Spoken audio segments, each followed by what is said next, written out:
Janelle Brown is putting down some permanent roots with a new home after Kody Brown split. Janelle Brown is naming a new property her forever home after she and her ex-husband Kody Brown broke up.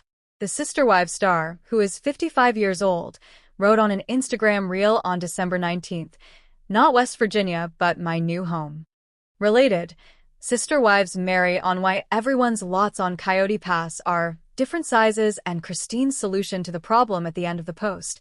Janelle tagged Tata Farms, a company she founded with her daughter Madison and son-in-law Caleb Brush, after the reality star decided she had a vision of retiring to a place where flowers bloom and the serenity of nature.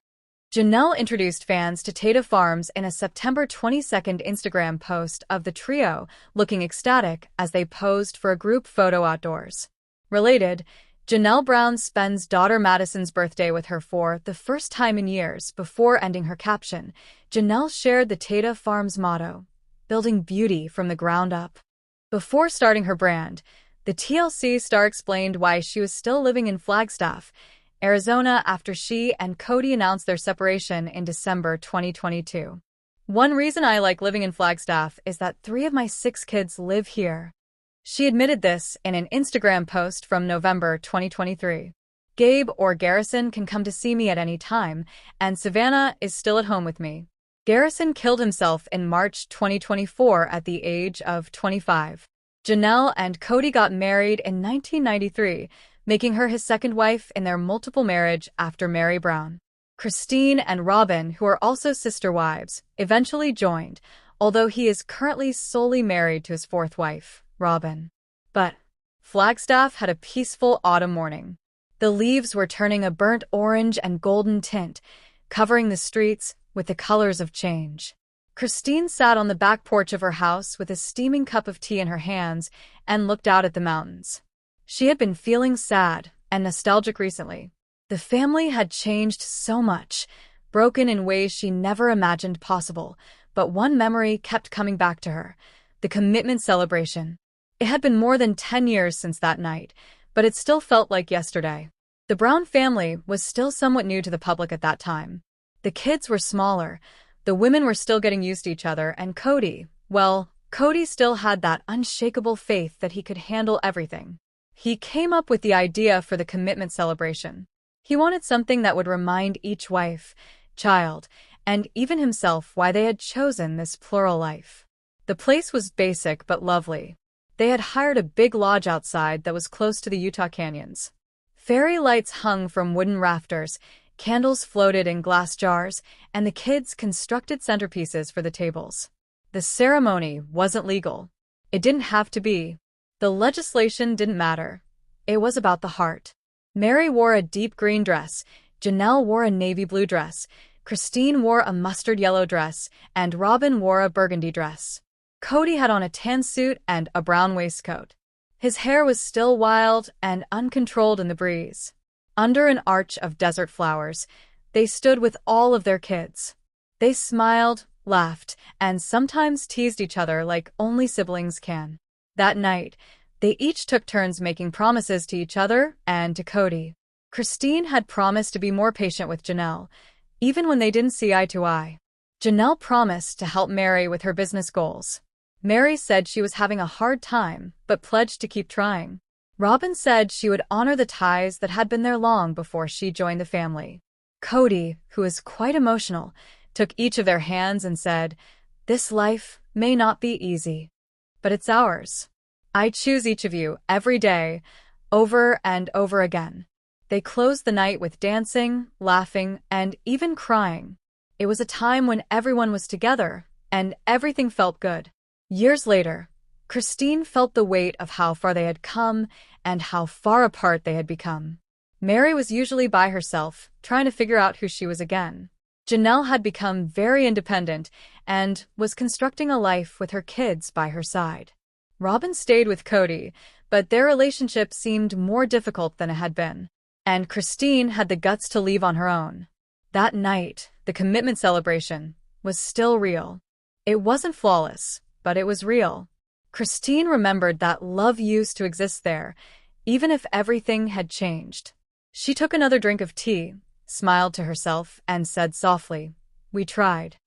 And once upon a time, we really did believe." In the stillness, with the wind rustling through the trees, the laughter from that party seemed to reverberate in the air, like a sad song of what used to be. But the sun was going down in Arizona, and long golden shadows were falling across the red desert. Robin sat quietly in the corner of the living room of their big Flagstaff home, with a hot cup of herbal tea on the side table next to her. Her eyes, which were usually warm and kind, were suddenly clouded with deep, quiet sorrow. Kody walked into the room, but his strides were slow. He had spent the afternoon roaming through the woods behind their house, trying to get away from the voices of the past. Mary's bitter departure, Janelle's fiery independence, and Christine's unashamed delight in Utah. He was haunted by all of it. And suddenly, even his connection with Robin, whom he often called his soulmate, was strained, like a thread pulled too tight. "Robin," he said in a low voice, "do you think we made the right decisions?" She turned to him, not scared, but calm. She looked at his face with her eyes. "Do you mean staying together when everything else fell apart?" she inquired. He nodded his head. "I don't know anymore, Kody," she murmured, her voice breaking. "You told me once that we would work together, and that I wouldn't end up like the rest. But now we're simply getting by, not living." Kody sat down on the chair across from her. Even though it was warm outdoors, the house seemed cool. Neither of them said anything for a long time. The quiet between them was louder than any fight they had ever had. When Robin joined the Brown family years ago, she brought with her a spark, a sense of new hope that seemed to give Kody's tired soul new energy. He fell in love with her hard, which made him drift away from his former wives without meaning to. Robin never wanted to be the favorite, but the other kids did. And over time, the family fell apart. Robin used to think that she would be the one who held the family together. She now felt like the last piece of a puzzle that had been broken. Weeks turned into days. Kody and Robin started going to therapy with a professional therapist instead of a church elder or a friend of the Brown family. It was hard, painful, and not fun. Kody had to deal with his ego. Robin had to face the fact that she was alone. Robin went outside one afternoon after a hard session and saw Kody sitting on the porch, looking out over the horizon. At first, she sat next to him and didn't say anything. After that, she took his hand. She said, "I don't want to be the last wife standing if it means I'm alone." Kody glanced at her with tears in his eyes. "Then let's quit standing. Let's move forward together. Not as a couple with more than one partner. Not as stars on reality TV. Just like two people trying to love again." They made dinner together that night. At first, the laughter seemed awkward, but then it became real. Kody and she danced to a mellow tune on her phone in the kitchen. It wasn't flawless, but it was different. Something real. Robin and Kody made the hard choice to leave the spotlight months later. They moved from Flagstaff to a peaceful cabin in northern Idaho. The cameras stopped following them. The light went off. But they found tranquility in the silence, something they hadn't had in years. And maybe that was happiness after all, not the big, showy type they used to chase, but the quiet, lasting kind that develops gently, like wildflowers in the desert. But Mary sat calmly on the porch of her Flagstaff house, holding a steaming cup of herbal tea tightly in her hands. The wind in late fall blew across the area, making the dried leaves that were dancing on the sidewalk rustle. But she wasn't thinking about the changing season. She was stuck on one terrible question. Did Kody ever really love her? Kody had changed in some way during the past year. His grins had become fake. His comments, which used to be full of passion and promise, now sounded prepared and empty, like lines from a script he no longer believed in. Mary tried to talk to him about it, but he would either laugh awkwardly or make a vague commitment to work on things. But Mary wasn't stupid. She wasn't dumb either. After yet another cold, distant dinner when they talked more about Robin's house renovations than their own relationship, Mary resolved to face the reality one night. She responded softly but firmly. "Kody, do you still love me, or are you just pretending?" Kody flinched like he had been hit. He carefully put down his fork and gazed at her for the first time in weeks. "Mary, what kind of question is that?" "The kind I've been putting off asking for too long," she remarked.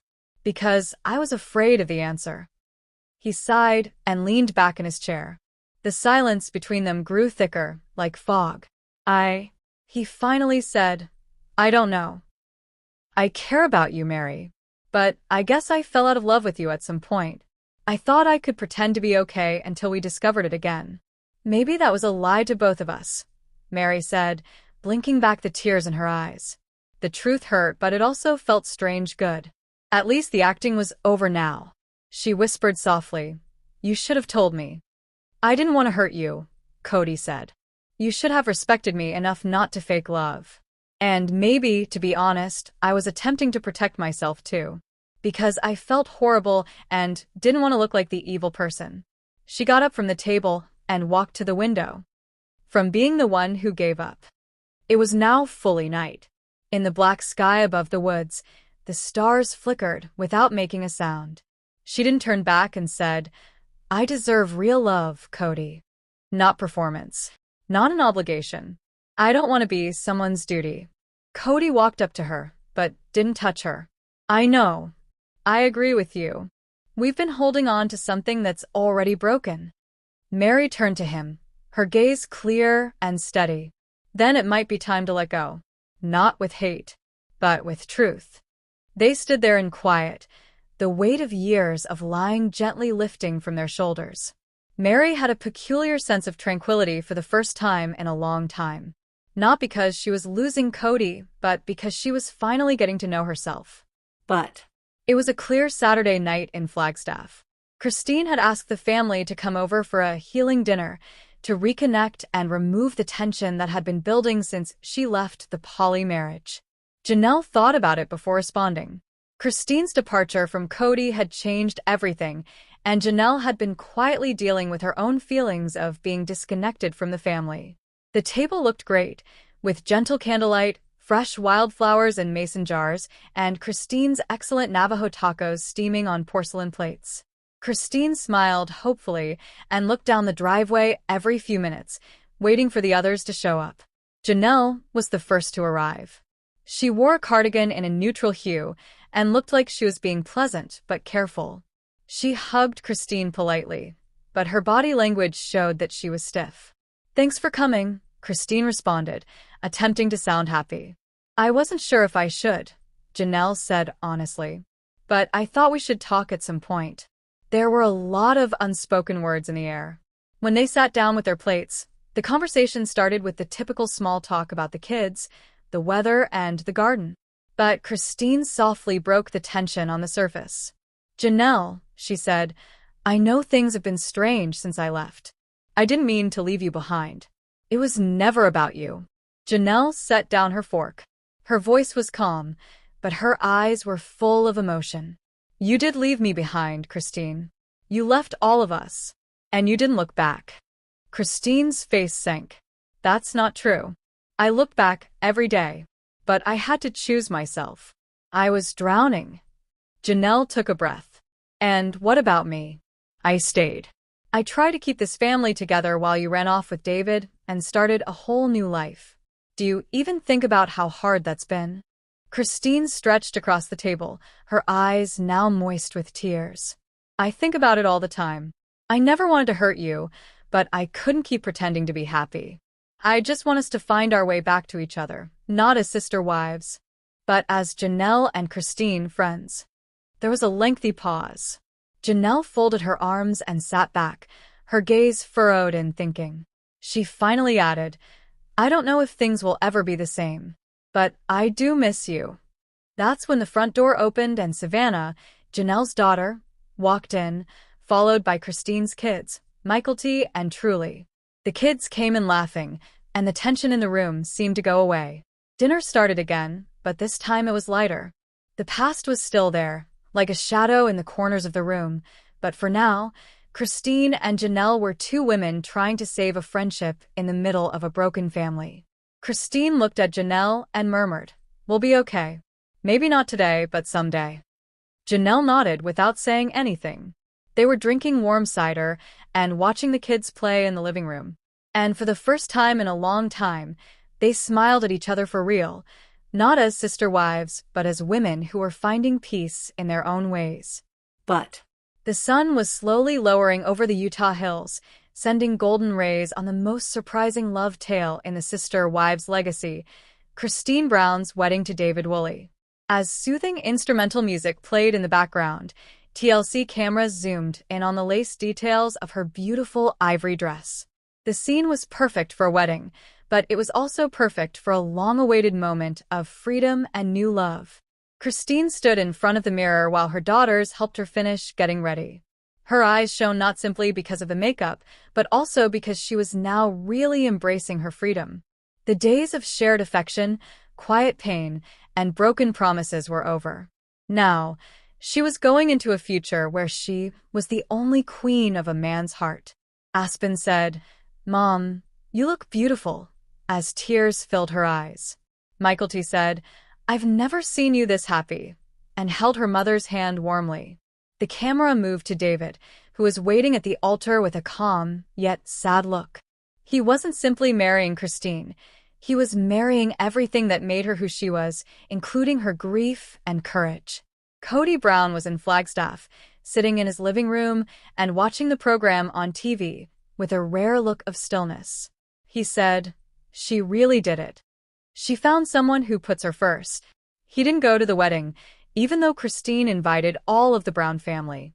Robin said it was too soon, and Mary only sent a nice text.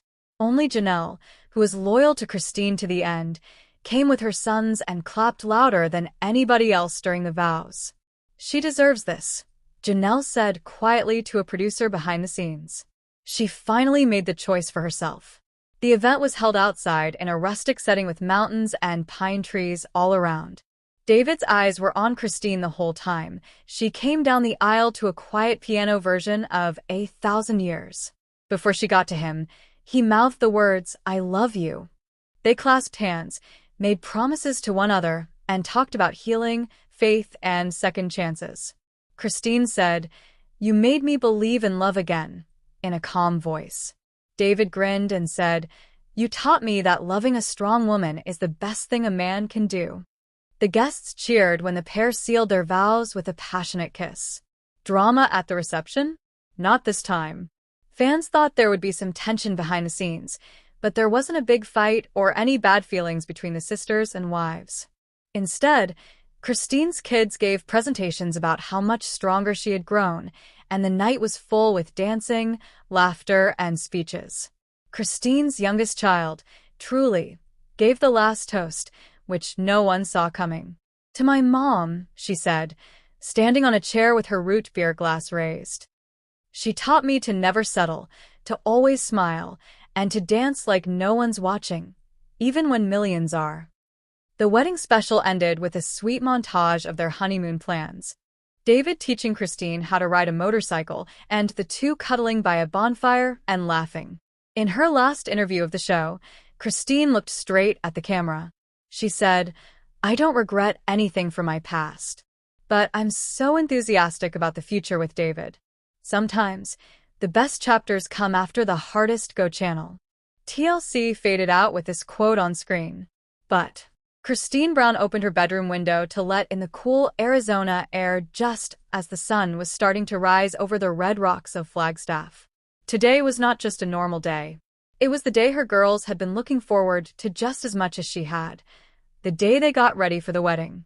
Christine was going to marry David Woolley in less than a week. He had provided her joy, warmth, and calm after years of emotional turmoil. The energy within the house was like a buzzing bee. Her youngest was already in the kitchen making Christine's favorite cinnamon pastries from scratch. It was a big surprise for her in the morning, and she had a big smile and flower on her nose. Michael T., Aspen, Isabel, and Gwendolyn had all flown in the day before. The home was full of people, noise, and happiness. There were clothes to try on, hair to style, and flower arrangements to finish. "Mom, don't move." Gwendolyn chuckled while she curled Christine's hair for the bridal look test. Christine moved around in her chair like a kid. How can I sit still when I'm getting married to the love of my life in 5 days? She giggled, and her heart raced with excitement. Michael T. walked into the room with a clipboard. Okay, team. We have 3 main things to do today. Walk through the venue, taste the cake, and fit Mom's dress. She looked up at her mother with a confident, no-nonsense smile. Let's start working. Later that morning, the family drove to the location, a beautiful ranch with pine trees, wildflowers, and a view of the mountains that took everyone's breath away. Christine's eyes filled with tears as she walked down the grassy aisle. I never thought I'd get a second chance at love like this, she said softly, holding Truly's hand. Her daughters saw her and were moved by how much she had changed. From a woman who had been dimmed by the problems of a problematic plural marriage to now, standing tall, dazzling, and full of life, it was everything they had dreamed for her. Christine put on her wedding dress for the first time when she got home. Everyone in the room stopped talking. The lace bodice, flowing skirt, and gentle blush colors were wonderful for her. Aspen's voice broke as she remarked, "You look like a queen." Isabel discreetly wiped away a tear as she thought about how painful it had been to see her mother go through loss after heartbreak. Christine grinned at herself in the mirror. For years, I didn't know if I was worthy of this type of bliss. But now I know I do. Truly and Gwendolyn had a funny, frosting-covered fight over whether taste was better, lemon raspberry or chocolate ganache. Christine chose both in the end. Let them eat all the cake, she said with a giggle. That night, they all got together around a fire pit in the backyard. No cameras, no drama, just a family getting well together. Christine raised a glass of sparkling cider, and the stars twinkled above them. I want you all to know that this day, this wedding, and this happiness are all ours. You held me up when I was falling apart, and now we get to celebrate rising together. The daughters cuddled close to their mother as the flames crackled. They were pleased of how far she had come. It wasn't only about marrying David for Christine, it was also about getting back to who she was, choosing happiness, and going into a future where love was fully shared and embraced. What about the daughters? They weren't only getting her ready for her wedding. They were there for her as she began a new chapter in her life, one that made her stronger, freer, and genuinely loved. Hello, lovely viewers. Welcome to my channel. I'm Sabrina. I hope your day is going well. If you liked the video, be sure to subscribe to the channel.